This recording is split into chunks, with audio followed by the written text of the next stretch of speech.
ଦୁଇଟି ରସୁଣ କୁଲା ଏଇଠି ରଖିଦିଅନ୍ତୁ। ଗ୍ୟାରେଣ୍ଟି ଦେଉଛି ସେ ନାରୀ 5 ମିନିଟରେ ତୁମ ପାଖକୁ ଆସିବ। ଯାହା ଚାହିଁବେ ତାହା କରିବ। ଆଜି ରାତିରେ ଗୋଟିଏ ଥର କରିକି ଦେଖନ୍ତୁ। ଆଜ୍ଞା ହଁ, ଆଜିର ଏହି ଭିଡ଼ିଓଟିରେ ମୁଁ ଆପଣଙ୍କୁ ଶିଖେଇବି ବିନା ମନ୍ତ୍ରତନ୍ତ୍ରରେ କେବଳ 2ଟି ରସୁଣ କୁଲାରେ ଆପଣ କିପରି ସେ ଝିଅକୁ ପଟେଇ ପାରିବେ, ତାଠାରୁ ନିଜର ମନ ମୁତାବକ କାମ ହାସଲ କରିପାରିବେ। ଏହି ବଶୀକରଣ କରିବା ପାଇଁ ଆପଣଙ୍କୁ କିଛି ବି ପଇସା ଖର୍ଚ୍ଚ କରିବାକୁ ପଡ଼ିବନି କିମ୍ବା କିଛି ବି ସାମଗ୍ରୀର ଆବଶ୍ୟକ ନାହିଁ। କେବଳ 2ଟି ରସୁଣ କୁଲାରେ ଆପଣ ସେ ଝିଅକୁ ପଟେଇ ପାରିବେ। ସୁନ୍ଦରୀରୁ ସୁନ୍ଦରୀ ପଡ଼ିଶା ଘର ଭାଉଜକୁ ପଟେଇ ପାରିବେ। ତାଠାରୁ ନିଜର ମନ ମୁତାବକ କାମ ହାସଲ କରିପାରିବେ। ଆଜ୍ଞା ହଁ, ଆପଣ ସମସ୍ତଙ୍କର ଇଚ୍ଛା ଥିବ ଝିଅ ପଟେଇବା ପାଇଁ, ବିବାହିତା ମହିଳାକୁ ପଟେଇବା ପାଇଁ, ତାକୁ ନିଜ ପ୍ରେମରେ ଦିବାନୀ କରି ତାଠାରୁ ନିଜର ମନ ମୁତାବକ କାମ ହାସଲ କରିବା ପାଇଁ। କିନ୍ତୁ ଇଏ ଏତେ ସହଜ ନୁହେଁ।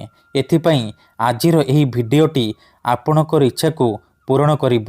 କାରଣ ଆଜିର ଏହି ଭିଡ଼ିଓଟିରେ ମୁଁ ଆପଣଙ୍କୁ ଶିଖେଇବି ବିନା ମନ୍ତ୍ରତନ୍ତ୍ରରେ କେବଳ 2ଟି ରସୁଣ କୁଲାରେ ଝିଅ ପଟେଇବା ପାଇଁ ବଶୀକରଣ, ବିବାହିତା ମହିଳାକୁ ପଟେଇବା ପାଇଁ ବଶୀକରଣ। ଏହି ବଶୀକରଣ ଏତେ ଶକ୍ତିଶାଳୀ କି ଯିଏ ବି ଏହାକୁ କରିଛି ସଫଳ ହେଇଛି। ବର୍ଷ ବର୍ଷ ଧରି ଭାଙ୍ଗି ଯାଇଥିବା ପୁରୁଣା ପ୍ରେମକୁ ଫେରାଇ ଆଣିପାରିଛି। ଶାଶୁ, ନଣନ୍ଦ, ଦିଅର, ଭାଉଜ କାହାକୁ ବି ନିଜ ବଶରେ କରି ତାଠାରୁ ନିଜର ମନ ମୁତାବକ କାମ ହାସଲ କରିପାରିଛି। ନମସ୍କାର ଫ୍ରେଣ୍ଡସ୍, ଓଡ଼ିଆ ଫଣ୍ଡା ଚ୍ୟାନେଲକୁ ଆପଣମାନଙ୍କୁ ସ୍ୱାଗତ। 2ଟି ରସୁଣ କୁଲାର ଏହି ବଶୀକରଣ ସବୁଠାରୁ ମହାଶକ୍ତିଶାଳୀ ବଶୀକରଣ। ତେଣୁ ଏହାକୁ ଆପଣ ଭାବିଚିନ୍ତିକି କରିବେ।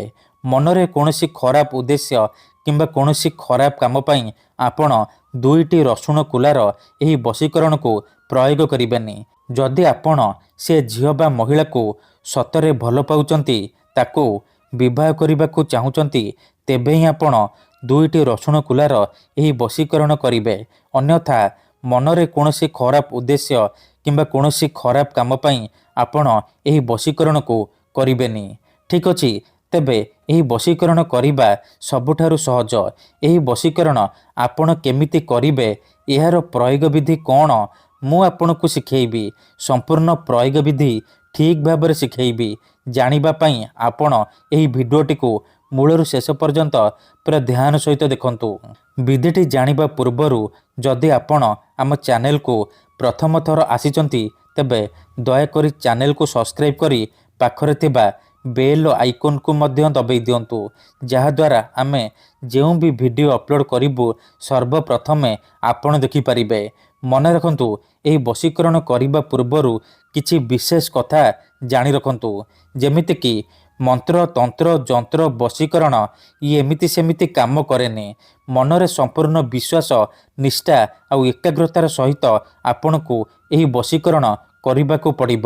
ତେବେ ଯାଇ ମୁଁ ଆପଣଙ୍କୁ ଗ୍ୟାରେଣ୍ଟି ଦେଉଛି ଆପଣ ଯେଉଁ ଝିଅ ବା ନାରୀ ଉପରେ ଏହି ବଶୀକରଣ କରିଦେବେ, ସିଏ ସେହି ସମୟଠାରୁ ଆପଣଙ୍କର ବଶରେ ହେଇଯିବ।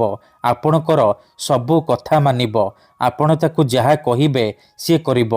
କୌଣସି ପ୍ରକାର ବାଧା ଦେବ ନାହିଁ। ଯେଉଁ ଝିଅ ଆପଣଙ୍କୁ ଭାව ଦେଉନଥିଲା, ସେ ଝିଅ ନିଜେ ଆସି ଆପଣଙ୍କୁ ଭଲ ପାଉଛି ବୋଲି କହିବ। ଯେଉଁ ପଡ଼ିଶା ଘର ଭାଉଜର ସୁନ୍ଦରତାକୁ ଦେଖି ଆପଣ ତାକୁ ଦିନରାତି ଭାବୁଛନ୍ତି, ସିଏ ନିଜେ ଆପଣଙ୍କୁ ଫୋନ୍ କରିବ, ରୁମ୍କୁ ଡାକିବ, ଯାହା ଚାହିଁବେ ତାହା କରିବ। ଆପଣଙ୍କର ସବୁ ଇଚ୍ଛାକୁ ପୂରଣ କରିବ। ତେବେ ଏହି ବଶୀକରଣ ଉପାୟ ଆପଣ କେମିତି କରିବେ ଧ୍ୟାନ ସହିତ ଶୁଣନ୍ତୁ। ଏହି ବଶୀକରଣକୁ କରିବା ପାଇଁ ଆପଣ 2ଟା ରସୁଣ କୁଲା ଆଉ ଗୋଟିଏ ଛୁଞ୍ଚି ଆଣିବେ। 2ଟା ରସୁଣ କୁଲା ଆଉ ଛୁଞ୍ଚିର ସାହାଯ୍ୟରେ ଆପଣ ସେ ଝିଅକୁ ଅତି ସହଜରେ ପଟେଇ ପାରିବେ। ବିବାହିତା ମହିଳାକୁ ପଟେଇ ପାରିବେ। ଏହି ବଶୀକରଣ ବିଧିକୁ ଆପଣ କେବଳ ଶୁକ୍ରବାର ଦିନ କରିବେ। କେଉଁ ବି ସମୟରେ କରିପାରିବେ। ବିଧିଟି କରିବା ପୂର୍ବରୁ ଭଲ ଭାବରେ ହାତ ଗୋଡ଼ ଧୋଇକି ସଫା ବସ୍ତ୍ର ପିନ୍ଧିକି ଆପଣ ଏହି ବଶୀକରଣକୁ ଆରମ୍ଭ କରିବେ। ପ୍ରଥମେ ଆପଣ କ'ଣ କରିବେ, ଯେଉଁ 2ଟା ରସୁଣ କୁଲା ଆଣିଛନ୍ତି, 2ଟା ରସୁଣ କୁଲାରୁ ଗୋଟିଏ ରସୁଣ କୁଲାରେ ସେଇ ଝିଅ ବା ସ୍ତ୍ରୀର ନାମ ଲେଖିବେ ଯାହାକୁ ଆପଣ ପଟେଇବାକୁ ଚାହୁଁଛନ୍ତି। ଆଉ ଗୋଟିଏ ରସୁଣ କୁଲାରେ ନିଜର ନାମ ଲେଖିବେ।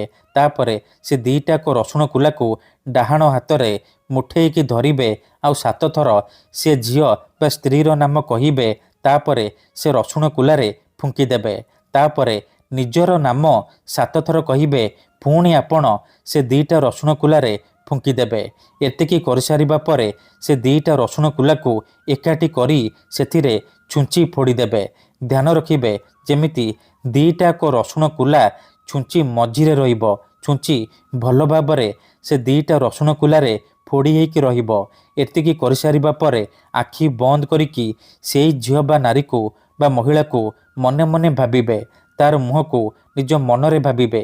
ଏମିତି ଭାବିବେ ଯେମିତି ସିଏ ଆପଣଙ୍କର ବଶରେ ହେଇଯାଇଛି, ଆପଣଙ୍କର ସବୁ ଇଚ୍ଛାକୁ ପୂରଣ କରୁଛି। ଏହିପରି ଭାବି ସାରିବା ପରେ କ'ଣ କରିବେ, ସେ ଛୁଞ୍ଚି ଆଉ ରସୁଣ କୁଲାକୁ ସେହିପରି ନେଇକି ଫୁଲ ଗଛ ମୂଳରେ ଅଳ୍ପ ଟିକିଏ ମାଟି ଖୋଳିକି ପୋତିଦେବେ। ଏହି ବଶୀକରଣ କରନ୍ତୁ। ଗ୍ୟାରେଣ୍ଟି ଦେଉଛି ଏହାକୁ କରିବା ମାତ୍ରେ ସେପଟେ ସେ ଝିଅ ହେଉ ବା ବିବାହିତା ମହିଳା ଆପଣଙ୍କ ଆଡ଼କୁ ଆକର୍ଷିତ ହେବାକୁ ଲାଗିବ। ଧନ୍ୟବାଦ।